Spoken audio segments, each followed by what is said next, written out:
And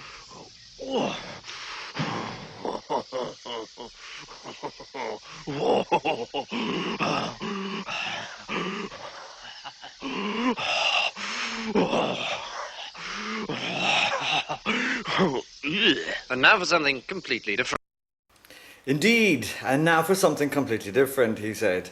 Hi YouTube, thanks for joining in. Today in this video I'm taking a rest from bashing religion, but we will come back to it. Just to show perhaps another dimension of my life, some of you I will have mentioned before in other videos that I work in the European institutions. Now, whether you know anything about or give a damn about anything about the EU or European institutions, it's always good to learn something, I hope. Anyway, this is a very short and sweet video to show the history of ascension, evolution of the European Union, but seen through the eyes of colleagues that I come in contact with a lot. The unseen heroes, I think, of the institutions, and without whom it couldn't function. The interpreters. Lost in translation, you say. The dual function of the video is to give a short resume of the history of the European Union since 1957 and a little shout out to the interpreters. So these are some of the interpreters for the EU.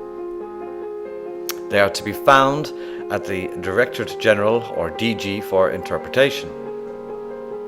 Every day in Brussels there are between 50 and 60 meetings for which they provide interpretation.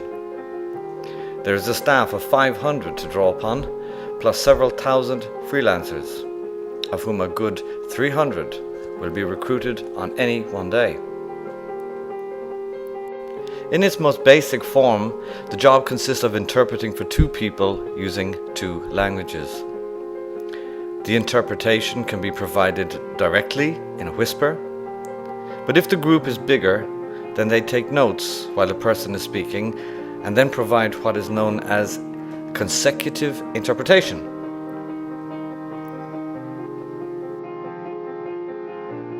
In its most complex form, the job involves working as part of a team in simultaneous interpretation.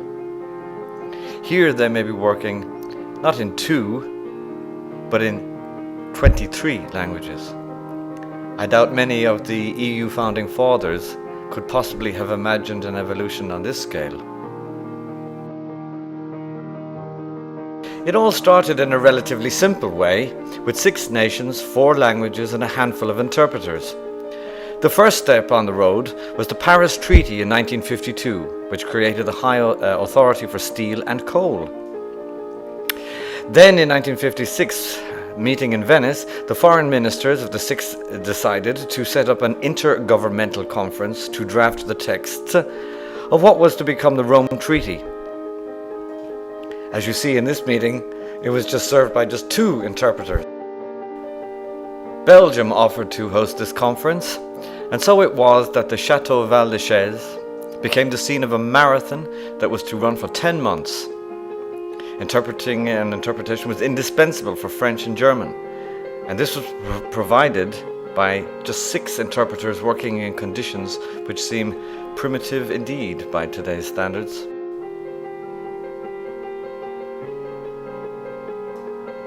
Nothing could have been more ceremonial than the signing of the Treaty of Rome in March 1957. There were speeches and of course interpretation in the language of every member state. This was perceived as a vital aspect of equality between nations, and the principle was to be enshrined in the first council meeting of 1958. But for this lofty principle to be put into practice, it was essential for this embryonic language service to expand. And since candidates were hard to find, there began an in-house training scheme by staff interpreters which provided a reliable source of recruitment. But if it was difficult then in the 1960s to find qualified interpreters, imagine the challenge that lay ahead as the family expanded.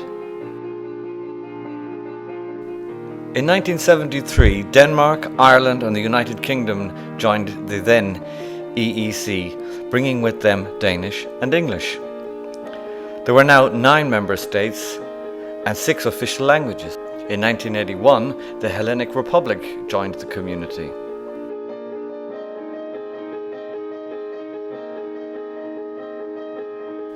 By this stage, the Commission was sending interpreters out to universities in the member states to help train and recruit young talent, for example, Madrid and Lisbon, because another accession was on the horizon. And so it was, in 1986, Spain and Portugal joined the community.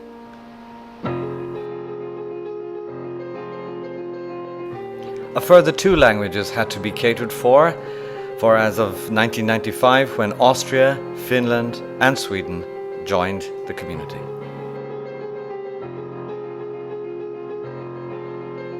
Then in 2004 came the massive accession of 10 countries: the Czech Republic, Cyprus, Estonia, Hungary, Latvia, Lithuania, Malta, Poland, Slovakia and Slovenia.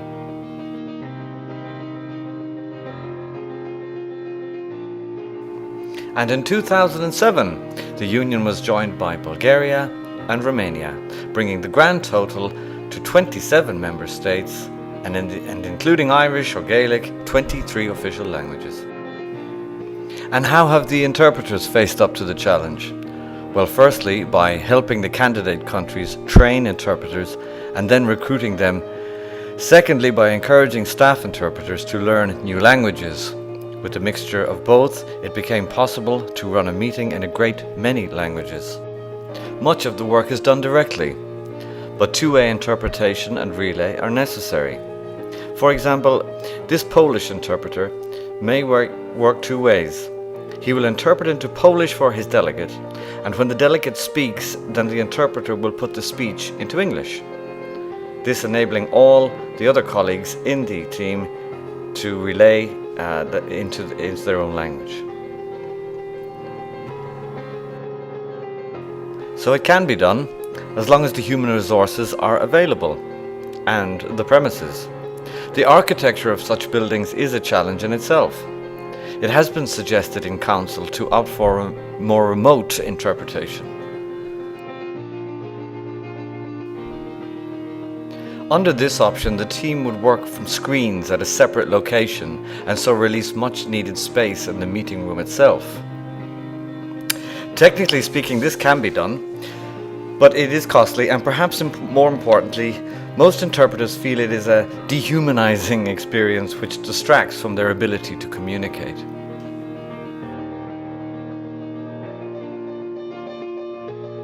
As a rule of thumb, priority is given to elected representatives, ministerial councils, or official visits where a full team of interpreters is provided. So it's been 54 years since it all began. The initial handful of interpreters has grown into the biggest service in the world. And since the EU institutions are committed to multilingualism, that is how business will continue. Unless or until there is a change of heart, if that should ever happen.